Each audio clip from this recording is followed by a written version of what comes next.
ओम श्री गणेशाय नम नमस्कार बंधुगण आपण मानकु आम यूट्यूब चैनल को स्वागत। बंधुगण आजिर ए भिडियो रे आमे आपण मानकु कहबा पई जाउछु आगामी 3 दिनर स्थिति आपणकर किपरि रहिबो, केउ प्रकार ए आगामी 3 दिन को आपण प्लानिंग करिवे, ता सहित जदि आमे आपण मानकु कहबु केउ सब क्षेत्र रे आपणकु फायदा हेबो, केउ सब जिनिस रे आपणकु विशेष रूप रे सावधानता अवलंबन करबाकू पड़िबो, आपणकर लव लाइफ किपरि रहिबो, क्यारियर किपरि रहिबो, बिजनेस आउ व्यापार किपरि रहिबो एवं ता सहित स्वास्थ्यर मध्य महत्वपूर्ण इनफॉरमेशन आमे आपण मानकु देबु। आउ ए वीडियो शेष रे आमे आपण मानकु किछि उपाय विषय मध्य कहिबु, जहा द्वारा आपण ए दिन को आहुरी अधिक शुभ और मंगलदायक सब्यस्त करि परिबे। तेणु आगो को वीडियो आरंभ करबा पूर्व आमर आपण मानकु रिक्वेस्ट कि जदि आपण आमर ए चैनल ले नुआ आछंती तो चैनल को सब्सक्राइब करंतु एवं सांगरे नोटिफिकेशन बेल को मध्य ऑन करंतु, जहा द्वारा समय समय रे सो अपलोड हेउतबा नुआ नुआ वीडियो रो नोटिफिकेशन आपण को मिलिबो। आसंतु जानिबा किपरि रहइबो ए आगामी 3 दिन आपणक पई विशेष भाबरे। जदि आमे आपण मानकु विशेष रूप रे कहबु, सबुठारु प्रथमे कहबु कि कोन आपणक पई ए 3 दिन रे पॉजिटिव रहबा पई जाउछि। जदि कहबा तो फ्रेंड्स, ए दिन रे प्रकृति आपणकु भरपूर साथ प्रदान करिबो। कौनसी लाभदायक एवं महत्वपूर्ण समाचार मिलिबा कारणरू आपण निजे निजकु आत्मबल एवं भावनात्मक रूप से बहुत अधिक सशक्त अनुभव करिवे। अटकी थिबा कार्य को पूरा करिबा पई मध्य आपण पूरा परिश्रम करिवे। ए दिन आपणक पई बहुत ही लाभदायक दिन साब्यस्त हेबाकू जाउछि। ए दिन रे कौनसी महत्वपूर्ण समाचार आपणको अवश्य मिलिबो। आर्थिक समस्या सुधुरिबो। अटकी थिबा कौनसी जमी बाड़ी संबंधित कार्य रे आपणको सफलता मिलिबार जोग मध्य बनुछि। एहा द्वारा पुराणा मित्रंको द्वारा साक्षात हेबा कारणरू मन बहुत प्रसन्न रहिबो। सुख सुविधा भली जिनिस को आपण किणा किणी करिके निजर टाइम को स्पेंड करिवे। निजर प्रतिभा आ क्षमता को बुझंतु। यह द्वारा आपणको व्यक्तित्व रे आहुरी अधिक निखार देखिबाकू मिलिबो तथा समाज रे आपणकर छवि मध्य बढ़िबो। ए दिन आपणकर व्यस्तपूर्ण रहिबो, कामर अधिक बोझ रहिबो, किंतु सफलता मिलिबा द्वारा थकापण आपणको हेबो नाही एवं उत्साह मध्य आपणकर बनिकी रहिबो। घरे बंधु को आगमन द्वारा मौज मजलिस रे टाइम को स्पेंड करिवे। निजर योजना को सफल बनेकी रखिबा पई ए दिन आपणको पई बहुत ही उत्तम रहिबो। काफी लंबा टाइम रु चली आसुथुबा कौनसी प्रॉब्लम रु आपणको मुक्ति मध्य मिली जिवो, जहा पई आपण निजे निजकु चिंता मुक्त विशेष रूप रे अनुभव करिवे एवं आर्थिक मामला रे ठोस एवं महत्वपूर्ण निर्णय आपणको पई लाभदायक सिद्ध हेबो। समस्तंकर चाल आपणको सपक्षरे रहइबो एवं एहार आपण भरपूर उपयोग मध्य करिवे।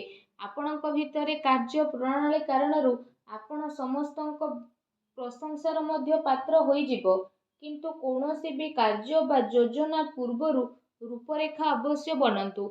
एहा आपणको पई बहुत ही भल रहिबो। अनेक प्रकारर सफलता ए दिन रे आपणको अवश्य ही प्राप्त हेबाकू जाउछि। ता सहित आसंतु जानिबा आपणको पई कोन ए दिन रे नेगेटिव रहिबो। निजर क्रोध एवं तरतर भली जेपरि स्वभाव रे आपण नियंत्रण रखंतु। कौनसी संबंधित बा पड़ोसी सहित वाद विवाद भली स्थिति आपणकर उत्पन्न हेबो। उचित हेबो कि निजर कार्य उपरे आपण ध्यान दियंतु। अन्यर अजथा कथा को नजर अंदाज करंतु। मन रे किछि भूल बुझामणा बा आशंका हेबार विशेष रूप रे संभावना रहिछि। निजर स्वभाव रे नियंत्रण रखंतु, कारण केबे केबे आपणकर क्रोधपूर्ण बाणी अन्य को आहत मध्य करि पारे। एहा सह संबंध रे मध्य आपणकर कटुता आसे। आय संसाधन रे आपणकर कमी आसीबो, किंतु खर्च मध्य आपणकर बढ़िबो। सेथिपाई निज बजेट अनुसार खर्च करंतु। किछि अस्वस्थता मध्य आपण अनुभव करिवे, किंतु आपणकर कॉन्फिडेंस आपणको एक्टिव बनेकी रखिबो। एहा सहित जदि कहिबा अन्य कारणरू कौनसी प्रकारर धन हानि मध्य आपणकर होई पारे। भाई भौणी सहित निजर संबंध को खराब ना हेबाकू दियंतु नाही। एहा द्वारा अकारण रे ही आपणकर चिंता उत्पन्न हेबो।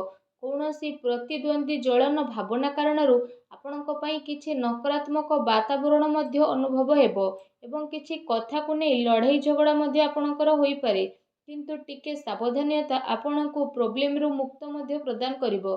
घर बड़ वृद्धंकर अवहेला आदु करंतु नाही। केबे केबे भूल बुझामणा एवं अलस्वामी कारणरू ଆପଣଙ୍କର ବନୁଥିବା କାର୍ଯ୍ୟରେ ରୋକାବଟ ମଧ୍ୟ ଆସିପାରେ। ଏହା ସହିତ ନିଜ ବିଚାରରେ ମଧ୍ୟ ସୁଧାରତା ଆଣନ୍ତୁ। ଏହା ଆପଣଙ୍କ ପାଇଁ ବହୁତ ହି ଭଲ ରହିବ। ଆସନ୍ତୁ ଜାଣିବା ଏ ଦିନରେ ଆପଣଙ୍କର ଲଭ୍ ଲାଇଫ୍ କିପରି ରହିବ। ବୈବାହିକ ଜୀବନରେ ସାମଞ୍ଜସ୍ୟ ଆପଣଙ୍କର ରହିବ। ମନୋରଞ୍ଜନ ସମ୍ବନ୍ଧିତ କାର୍ଯ୍ୟରେ ଆପଣ ଆପଣଙ୍କ ଟାଇମ୍ ସ୍ପେଣ୍ଡ କରିବାରୁ ପରିବାରରେ ହାସ ପରିହାସ ଏବଂ ଖୁସିର ମାହୋଲ ରହିବ। ପାରିବାରିକ ବାତାବରଣ ଆପଣଙ୍କର ସୁଖଦପୂର୍ଣ୍ଣ ରହିବ। ପ୍ରେମ ସମ୍ବନ୍ଧରେ ମଧ୍ୟ ପ୍ରଗାଢ଼ତା ଆସିବ। ରୋମାଣ୍ଟିକ ମାହୋଲ ରହିବ ଏବଂ ନିକଟ ସମ୍ବନ୍ଧରେ ଡିନରରେ ଯିବାର ପ୍ରୋଗ୍ରାମ ମଧ୍ୟ ଆପଣଙ୍କର ବନୁଅଛି। କାଫି ସମୟ ପରେ ଘରୁ ବାହାରିବା ଏବଂ ଲୋକଙ୍କ ସହ ମିଶିବା ଆପଣଙ୍କୁ ଖୁସି ଏବଂ ଶାନ୍ତି ପ୍ରଦାନ କରିବ। ପାରିବାରିକ ବାତାବରଣ ଖୁସି ଭରା ରହିବ। ଘରର ସମସ୍ତ ସଦସ୍ୟ ଜଣେ ଆଉ ଜଣଙ୍କ ସହିତ ଟାଇମକୁ ସ୍ପେଣ୍ଡ କରିବେ। ବାହାର ସମ୍ବନ୍ଧୀୟଙ୍କ ସହ ସାବଧାନ ରୁହନ୍ତୁ। ଏହାଦ୍ୱାରା ମାନହାନି ହେବାର ସମ୍ଭାବନା ରହିଛି। ପରିବାରର ଗତିବିଧି ଆପଣଙ୍କ ଉପରେ ଦେଖା ମଧ୍ୟ ଯିବ। କାହିଁକି ନା କାମର ବ୍ୟସ୍ତତା ପରେ ଆପଣ ପରିବାରକୁ ଟାଇମ୍ ଦେଇପାରିବେ ନାହିଁ। ସେଥିପାଇଁ ଆପଣ ସେମାନଙ୍କ ପାଇଁ କିଛି ଟାଇମ୍ ଅବଶ୍ୟ ବାହାର କରିକି ରଖନ୍ତୁ। ବୈବାହିକ ସମ୍ବନ୍ଧରେ କିଛି ସମୟରୁ ଚାଲି ଆସୁଥିବା ଟେନସନକୁ ଆପଣ ସୁଲଝେଇବାରେ ସଫଳ ପ୍ରଦାନ ହେବେ ଏବଂ ଘରର ବାତାବରଣ ପୁନଃ ସୁଖଦ ଏବଂ ମଧୁରପୂର୍ଣ୍ଣ ରହିବ। ଆସନ୍ତୁ ଜାଣିବା ଏ ଦିନରେ ଆପଣଙ୍କ ବ୍ୟବସାୟିକ କ୍ୟାରିୟର କିପରି ରହିବ। ଏ ଦିନରେ ବ୍ୟବସାୟରେ ପ୍ରଡକ୍ସନ ସମ୍ବନ୍ଧିତ କାର୍ଯ୍ୟରେ କମି ଆସିବା କାରଣରୁ ଚିନ୍ତା ରହିବ, କିନ୍ତୁ ଆପଣଙ୍କର ପେମେଣ୍ଟ ଆସିବା ଦ୍ୱାରା ଆର୍ଥିକ ସ୍ଥିତି ଆପଣଙ୍କର ମଜବୁତ ରହିବ। ସେଥିପାଇଁ ବେଶୀ ଟେନସନ ନେବାର ଆବଶ୍ୟକତା ନାହିଁ। ଉଚ୍ଚ ଅଧିକାରୀଙ୍କ ସହଯୋଗ ଆପଣଙ୍କୁ ଆପଣଙ୍କ କାର୍ଯ୍ୟରେ ସଫଳତା ପ୍ରଦାନ କରିବ। ତା ସହିତ କୌଣସି ବଡ଼ ଧରଣର ଅର୍ଡର ମିଳିବାର ମଧ୍ୟ ଯୋଗ ବନୁଛି। ସରକାରୀ ସେବାୟତ ବ୍ୟକ୍ତିଙ୍କ ଉପରେ କାର୍ଯ୍ୟର ଅଧିକ ବୋଝ ମଧ୍ୟ ଆପଣଙ୍କ ଉପରେ ରହିବ। କାର୍ଯ୍ୟ କ୍ଷେତ୍ରରେ କୌଣସି ନିର୍ଣ୍ଣୟ ଏକା ନିଅନ୍ତୁ ନାହିଁ। ଟିମ୍ ୱାର୍କ ବନେଇକି ଆପଣ ସବୁବେଳେ କାମ କରନ୍ତୁ। ଏହାଦ୍ୱାରା ବ୍ୟବସ୍ଥା ଉତ୍ତମ ବନିକି ରହିବ। ଆର୍ଥିକ ମାମଲାରେ କାହା ଉପରେ ଅଧିକ ଭରସା କରନ୍ତୁ ନାହିଁ, ନା କୌଣସି ପ୍ରକାରର ସମଝୋତା କରିବେ। ବ୍ୟବସାୟିକ କ୍ଷେତ୍ରରେ ଆପଣଙ୍କୁ ଆପଣଙ୍କର ପରିଶ୍ରମର ଅନୁରୂପ ବହୁତ ଭଲ ପରିଣାମ ମଧ୍ୟ ହାସିଲ ହେବ। ଏ ଦିନରେ ଆପଣଙ୍କୁ ଆପଣଙ୍କ ଭାଗ୍ୟର ଅଧିକ ସହଯୋଗ ମିଳିବ। ଚାକିରି ପେଶା ବ୍ୟକ୍ତି କୌଣସି ସରକାରୀ ମାମଲାରେ ଫସି ମଧ୍ୟ ପାରନ୍ତି, ତେଣୁ ସାବଧାନ ରୁହନ୍ତୁ। ବ୍ୟବସାୟିକ ପରିସ୍ଥିତି ଆପଣଙ୍କର ଅନୁକୂଳ ରହିବ। ନିଜର ପୁରା ଧ୍ୟାନ ବିଜନେସରେ କେନ୍ଦ୍ରିତ କରନ୍ତୁ। କୌଣସି ବଡ଼ ଲୋକଙ୍କର ମିଳିବାର ସମ୍ଭାବନା ମଧ୍ୟ ରହିଛି। ବ୍ୟବସାୟିକ ଗତିବିଧି ସମ୍ବନ୍ଧିତ ଯୋଜନା କୌଣସି ବାହାର ବ୍ୟକ୍ତି ଆଗରେ ଆପଣ ସେୟାର କରନ୍ତୁ ନାହିଁ। କେହି ଏହାର ଅନୁଚିତ ଉପଯୋଗ ମଧ୍ୟ କରିପାରେ ଏବଂ ଅର୍ଡର ସମ୍ବନ୍ଧିତ ସବୁ କାର୍ଯ୍ୟରେ ପକ୍କା ବିଲ୍ର ଆପଣ ଉପଯୋଗ କରନ୍ତୁ। ଚାକିରି କରୁଥିବା ଜାତକଙ୍କ ପାଇଁ ଏ ଦିନ ବହୁତ ହି ଲାଭଦାୟକ ଦିନ ରହିବାକୁ ଯାଉଛି। ଏହା ସହ ଚାକିରି ସମ୍ବନ୍ଧିତ ଏ ଦିନରେ ଆପଣଙ୍କୁ ବହୁତ ହି ଭଲ ଖୁସି ଖବର ଅବଶ୍ୟ ହିଁ ପ୍ରାପ୍ତି ହେବ, ଯାହାଦ୍ୱାରା ଆପଣଙ୍କୁ କାଫି ଖୁସିର ଅନୁଭବ ହେବ। ଆସନ୍ତୁ ଜାଣିବା ଏ ଦିନରେ ଆପଣଙ୍କ ସ୍ୱାସ୍ଥ୍ୟ କିପରି ରହିବ। ଗ୍ୟାସ୍ ଏବଂ ଏସିଡିଟି ଦ୍ୱାରା ଆପଣ ପ୍ରୋବ୍ଲେମ ରହିବେ। ଖାଦ୍ୟପେୟରେ ସଂଯମତା ରଖନ୍ତୁ। ବ୍ୟବସ୍ଥିତ ଦିନଚର୍ଯ୍ୟା ରଖିବା ପାଇଁ ଆପଣଙ୍କୁ ଆବଶ୍ୟକ ରହିଛି। ସ୍ୱାସ୍ଥ୍ୟ ମୌସୁମୀ ପରିବର୍ତ୍ତନ କାରଣରୁ ଥକାପଣ ଆପଣଙ୍କୁ ଅନୁଭବ ହେବ ଏବଂ କମଜୋରି ଅନୁଭବ ହେବ। ନିଜର ଇମ୍ୟୁନିଟି ସିଷ୍ଟମକୁ ଷ୍ଟ୍ରଙ୍ଗ କରନ୍ତୁ। ତା ସହିତ ନିଜ ସ୍ୱାସ୍ଥ୍ୟକୁ ଆହୁରି ଅଧିକ ଭଲ ରଖିବା ପାଇଁ ଆପଣ ପ୍ରତ୍ୟେକ ଦିନ ଯୋଗ କରନ୍ତୁ, ବ୍ୟାୟାମ କରନ୍ତୁ ଏବଂ ସୁସ୍ଥ ରୁହନ୍ତୁ। ଆସନ୍ତୁ ଜାଣିବା ଆଜି ଆପଣଙ୍କ ପାଇଁ କ'ଣ ବିଶେଷ ଉପାୟ ରହିଛି। ଏ ଦିନରେ ଆପଣ ବିଶେଷ ରୂପରେ ସ୍ନାନ ଆଦି କରିସାରିବା ପରେ ନିଜର ଶ୍ରଦ୍ଧା ଅନୁସାରେ, ନିଜ ସାମର୍ଥ୍ୟ ଅନୁସାରେ ସବୁଜ ମୁଗର ଦାନ ଭଗବାନ ଶ୍ରୀ ଗଣେଶଙ୍କୁ ସ୍ମରଣ କରିକି କରନ୍ତୁ। ଏପରି କରିବା ଦ୍ୱାରା ଭଗବାନ ଶ୍ରୀ ଗଣେଶଙ୍କ କୃପା ପ୍ରାପ୍ତ ହେବ ଏବଂ ଆପଣଙ୍କ ଜୀବନର ସବୁ ଦୁଃଖ କଷ୍ଟ ଦୂର ହେବ, ସବୁ ବାଧାବିଘ୍ନ ମଧ୍ୟ ଦୂରେଇ ଯିବ। ଆଶା କରୁଛି ଆଜିର ଭିଡ଼ିଓଟି ଆପଣଙ୍କୁ ଭଲ ଲାଗିଥିବ। ଭିଡ଼ିଓଟି ଭଲ ଲାଗିଥିଲେ ଭିଡ଼ିଓଟିକୁ ଲାଇକ୍ କରନ୍ତୁ।